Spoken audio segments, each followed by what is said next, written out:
یہ ایک حدیث مبارکہ میرے سے سنیے، میں بات مکمل کروں۔ اتحاف السادۃ المتقین میں حضرت علامہ زبیدی حنفی رحمۃ اللہ تعالی علیہ نے اس کو نقل کیا۔ یہ شرح ہے یہ کتاب اتحاف السادۃ المتقین، احیاء العلوم، امام غزالی رحمۃ اللہ علیہ۔ امام غزالی کی بڑی معروف کتاب ہے احیاء العلوم کے نام سے، اس پر تو 20-25 جلدوں میں یہ شرح ہے اتحاف السادۃ المتقین۔ یہ بھی ہند کا بہت بڑا عالم ہے علامہ زبیدی حنفی رحمۃ اللہ تعالی علیہ، سید مرتضیٰ زبیدی، بہت قابل عالم۔ انہوں نے اس روایت کو نقل کیا خواجہ حسن بصری رحمۃ اللہ تعالی علیہ سے۔ نبی پاک صلی اللہ علیہ وآلہ وسلم نے ارشاد فرمایا، حضور فرماتے ہیں یؤتی بالفقیر یوم القیامہ، قیامت کے دن ایک فقیر کو لایا جائے گا، ایک فقیر کو لایا جائے گا۔ حدیث کے لفظ سماعت فرمائیے گا، سرکار کریم صلی اللہ علیہ وآلہ وسلم ارشاد فرماتے ہیں فَيَعْتَذِرُ اللَّهُ عَزَّ وَجَلَّ إِلَيْهِ كَمَا يَعْتَذِرُ الرَّجُلُ إِلَى الرَّجُلِ۔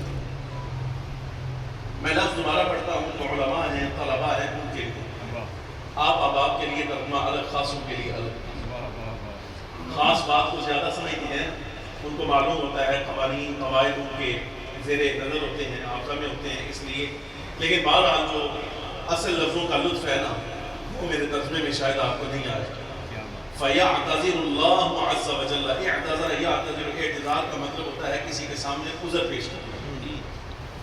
آپ ذرا تصور میں یہ بات لائیے، وہ فقیر جس نے اللہ تبارک و تعالیٰ کے حکم سے دنیاوی نعمتوں کو چھوڑا۔ سرکار کریم صلی اللہ علیہ وسلم کے فرمان کا مطلب یہ ہے جب وہ بارگاہ حق میں کھڑا کیا جائے گا تو اللہ رب العالمین جل وعلا کی بارگاہ میں یہ مفہوم عرض کر رہا ہوں، وہ عرض کرے گا میرے اللہ تو نے فلاں دنیا دار کو یہ نعمت بھی دی، تو نے فلاں دنیا دار کو یہ نعمت دی، تو نے فلاں کو اپنی اس نعمت سے بھی نوازا، اس نعمت سے بھی نوازا۔ مالک تو نے مجھے اس نعمت سے بھی محروم رکھا، اس نعمت سے بھی محروم رکھا، اس نعمت سے بھی محروم رکھا، حالانکہ میں دے رہا تھا۔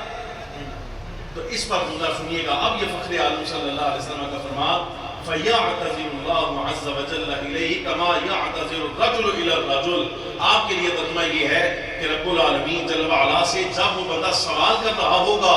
اللہ رب العالمین جل وعلا اس سے ایسے لاڈ فرمائے گا جیسے کوئی دوسرا بندہ کسی بندے کے ساتھ۔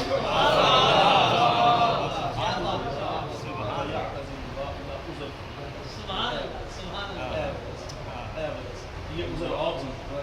اور نیاز، لاڈ اٹھانا، ناز اٹھانا کسی کا، یہ اور چیز ہے۔ آپ کے لیے ترجمہ یہ ہے کہ رب العالمین جل وعلا اس کا ناز اٹھائے گا جب وہ یہ عرض کر رہا ہو مالک تو نے مجھے یہ نعمت بھی نہیں دی، یہ بھی نہیں دی، یہ بھی نہیں دی۔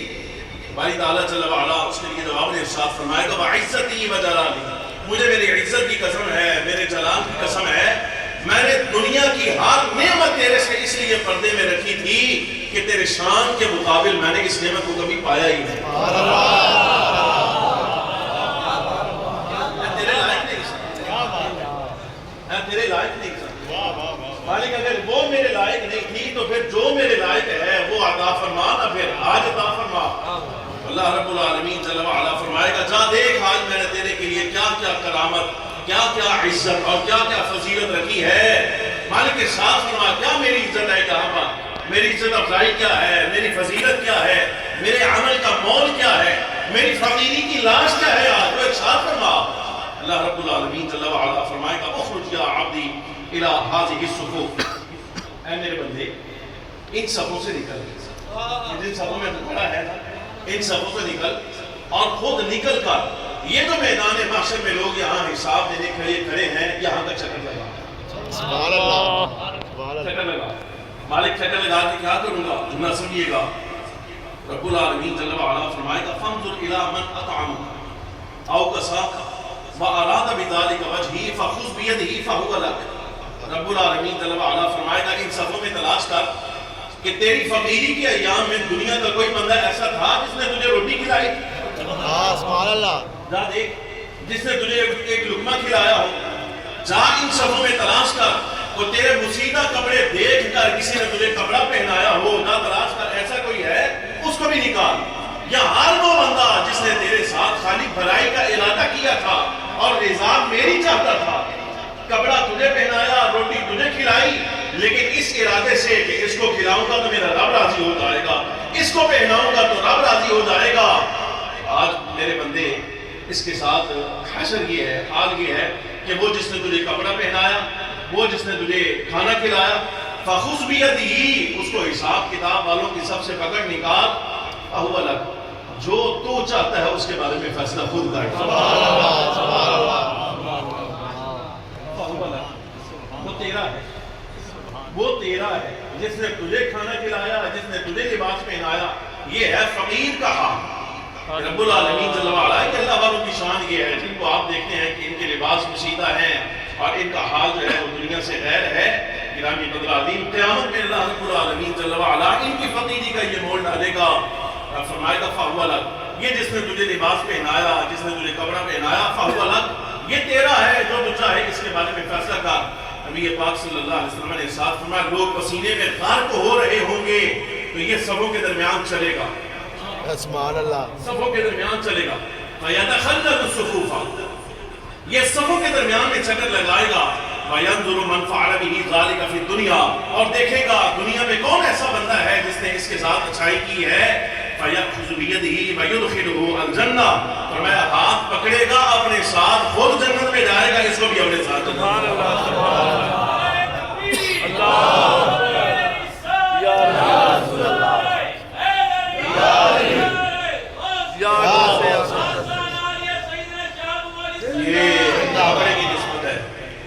یہ ایک روٹی کی نسبت ہے۔ آپ اندازہ فرمائیے دادا صاحب رحمۃ اللہ علیہ کے بارے میں آیا، میں نے کئی مرتبہ آپ کے سامنے یہ واقعہ بیان کیا کہ اپنے شیخ کو وضو کروا لیں، اپنے مرشد کو وضو کروا لیں، اور مرشد کو وضو کرواتے ہوئے یہ خیال آیا ماں نے آزاد پیدا کیا تو یہاں فقیر کا غلام بنا ہوا ہے، ولایت ملنی ہوئی تو مل جائے، تو فوراً فقیر نے کہ جملہ کہا کہ رب العالمین جل وعلا جب کسی سپاہی کے بچے کے ساتھ بھلائی کا ارادہ کرے نا تو اس کو سپہ سالاروں کے ساتھ جو ہے وہ ہم اس میدان کے سپہ سالار ہیں، اگر تو یہاں سردار بننا چاہتا ہے تو خدمت تو ہماری کرنی پڑے گی۔ مالک سے شاہ بغداد رضی اللہ تعالیٰ عنہ فرماتے ہیں یہ مالکوں کی نسبت اب سماعت فرمائیے گا، یہ خالی ہاتھوں میں ہاتھ دے کر آپ چلے جائیں پھر دوبارہ کبھی منہ نہ کریں کبھی یاد نہ کریں، یہ وفا نہیں ہوتی،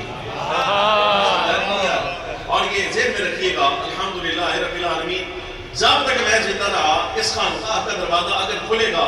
تو میں اپنی یعنی جن کو میں نے حضور شہنشاہ بغداد رضی اللہ تعالیٰ کی نسبت میں منسلک کیا ہے، میں ہمیشہ خواہش کروں گا کہ اس نسبت میں آنے والا جو میرے سبب سے آیا ہے کبھی آ کر مجھے یہ کہے کہ حضور شہنشاہ بغداد رضی اللہ تعالیٰ سے قربت کیسے ہو جائے کہ اس کا کوئی طریقہ بتا، میں منتظر رہوں گا اس کا۔ میں یہ آپ کو عرض کروں یاد رکھیے گا ہمیشہ 10 سال مثلا مجھے پڑھاتے ہوئے ہو گئے تو میں وہ ہاتھ کی انگلیوں پر میں یہ عرض کرتا ہوں کہ یہ آپ سینکڑوں کی تعداد میں طلباء کرام وہ مجھ سے علم میں عمل میں ہر لحاظ سے فائق ہیں، اگرچہ چلو کبھی کبھی استاد ہونے کے ناطے میں اپنی برتری کا اظہار ان پر کر دیتا ہوں، لیکن بہرحال اللہ رسول کی بارگاہ میں یہی اونچے ہیں یہی بھلے ہیں، لیکن میں یہ آپ کو عرض کروں طلباء میں بھی یہ 10 سالوں میں سینکڑوں طالب علم گزرے ہوں گے نظروں میں آئے ہوں گے، لیکن پیچھے یاد رہ جانے والوں میں میرے خیال سے جتنے میرے ہاتھ کی انگلیاں ہیں نا ان کی تعداد اس سے زیادہ نہیں جو یاد رہے گا، اس سے زیادہ نہیں ہے، تو اس لیے بہت کم لوگ ایسے ہوتے ہیں جو یاد رہ جاتے ہیں۔ میں یہ آپ کے سامنے عرض کروں گا یاد رکھیے گا جب اکٹھا ہوتا ہے فقراء کی بارگاہ مشائخ کی بارگاہ جو پیران کامل ہوتے ہیں ان کی بارگاہوں میں جم اکٹھے ضرور ہوتے ہیں، لیکن یاد رکھیے گا نگاہ میں قرب وہ پاتا ہے جو اپنے عمل کے ذریعے سے منواتا ہے اپنے آپ کو، میں جہاں کچھ لینے کے لیے آیا سمجھ آنے کے لیے آئے، ہم جس میدان کے بندے ہیں اگر تو بندہ ہمارے سامنے وہ لینے کے لیے آئے گا تو ہم حاضر خدمت وہ ساری زندگی یاد رہے گا کہ ہم سے لینے کے لیے آیا۔ میں آپ کو بتاؤں ایک درویش مجھے یاد آ گیا، گھر چکا یہ گل لمبی ہو جانی ہے، مجھے بہرحال وہ چلا گیا، اب نہیں پتا کہ کہاں ہے کہاں نہیں، عجیب بات ہے، وہ طالب علم تھا، میں نے کئی مرتبہ اس کو سنایا، میں نے اس کو ڈانٹ کے ٹال دیا، وہ کسی گاؤں سے آیا تھا پڑھنے کے لیے، طالب علم تھا تو مجھے پڑھتا تھا تو میں نے اس کو پھینٹا پھونٹا بھی لگا دینا کبھی، بس سب دی گردان کو نہیں آتے، چل بھائی کان پھاڑ لے تو پھینٹا لاؤ، وہاں مدرسے میں ڈنڈا چلتا تھا، تھوڑا سا زور دبدبا چلو ڈر سے یاد کر آئے گا، اگلے دن پھر کوئی نہ یاد، تیسرے دن پھر کوئی نہ یاد، وہ سبق ختم ہوتا تھا نا تو آ کے میرے پاس بیٹھ جاتا تھا، باتیں شاتیں کرتا تھا، کبھی اپنے پیر صاحب کی بات کرنی کبھی کچھ، المختصر یہ وہ 2 سال گزر گئے نا تو اس کو نا یہاں دماغ میں پڑا کچھ نہیں، ایک دن اس کو میں نے پھانڈا پھیرا وہاں پہ تو معلوم اس نے کھا لی، کہا کچھ نہیں اس نے مجھے، جب کلاس ختم ہوگی نا تو کلاس کے بعد میرے پاس آیا تو مجھے آ کے نہ کہنے لگا استاد جی پنجابی زبان استاد جی میں نا سبق یاد کرنا مینوں نا یاد نہیں ہوتا تے میں بڑی محنت بھی کرنا طالب علم تسی انہاں کولوں پوچھ لو اجے رات نوں بیٹھے ہوندے میں مطالعہ بھی کرنا پڑھنا بھی انہاں کولوں بھی یاد بھی کرنا مینوں نا یاد نہیں ہوتا تے تسی نا ایک مہربانی کرو یہ اس کا لہجہ تھا بولنا تسی نا ایک مہربانی کرو میں کہ تسی نا مینوں گلے لاؤ تے جو کچھ تہاڈے کول ہے نا میں ادھر ہی پار کر نعرہ تکبیر نعرہ رسالت 6-8 سال گزر گئے وہ چلا گیا پڑھ نہیں سکا تعلیم اس نے اپنی پوری نہیں کی مجھے آج تک اس کا نام یاد ہے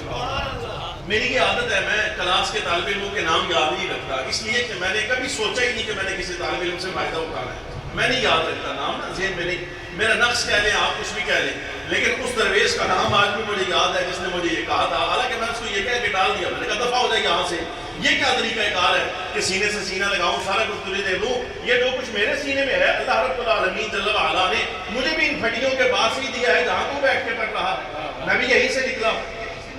میں نے یہاں مالے کھائی ہیں یہاں میں نے پڑھا ہے محنت کی ہے آج اگر میں یہاں پر پہنچ گیا ہوں تو اللہ کا فضل ہے کہ میں آپ محنت کر کے لیا تو تم آنا سینے نہ سینہ لاؤ تو سارا کچھ پار کرا دے میں کہا چل توڑ جائے اس طرح کچھ نہیں لگتا وہ چلا گیا لیکن میں آج کر رہا ہوں بارہ اس کا یہ جو جملہ تھا وہ آج تک مجھے یاد ہے کہ آپ وہ سینکڑوں ہزاروں میں میرے خیال سے بہت کم ایسے ہوتے ہیں جو یاد رکھے جاتے ہیں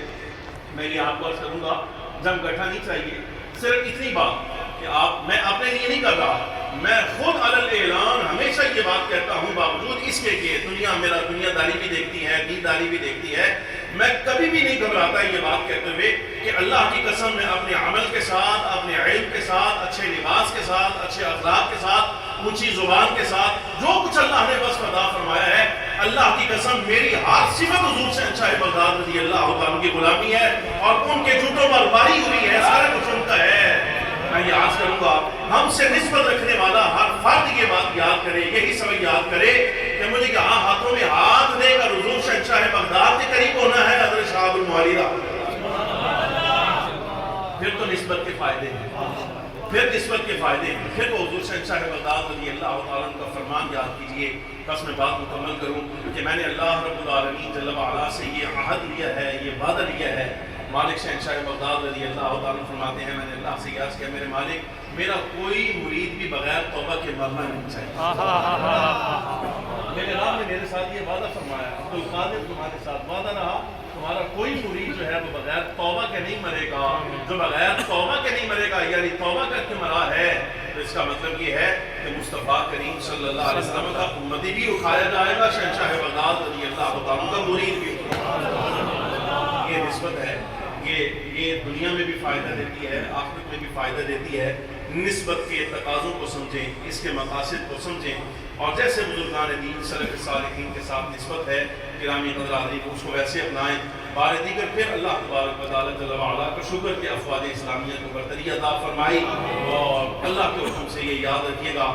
دلیرہ نال نسبت ہوئے تے بندہ دلیر ہے تے بزدل نال نسبت ہوئے تے بندہ بزدل ہے اللہ کے حکم کے نال اگر یہاں بیٹھے ہیں تو ہم اس مسئلے میں دلیر بندے ہیں یہ سوچ کر یہ کہہ کر کہ اگر ہماری باری آئی تو ہم آگے نظر آئیں اگر کبھی وقت ایسا آ گیا اس لیے کہ اللہ رسول کا حکم یہی ہے ہمارے لیے ہم نے یہی سمجھا ہے بھئی یہ جس کو تم موت دیکھ رہے ہو اس موت نہیں اللہ نے تمہاری زندگی رکھی ہم آگے نظر آئیں گے اللہ رب العالمین وطن سلامت رکھے ایمان سلامت رکھے نسبت سلامت رکھے بزرگان دین کا فیض سلامت رکھے خانقاہ سلامت رہے مدرسہ سلامت رہے آپ احباب سے ہماری آپ سے تعلق اور نسبت سلامت رہے رب العالمین محبت سلامت فرمائے آخر دعوایا الحمدللہ رب العالمین ایک سے سلام کرو اس کے بعد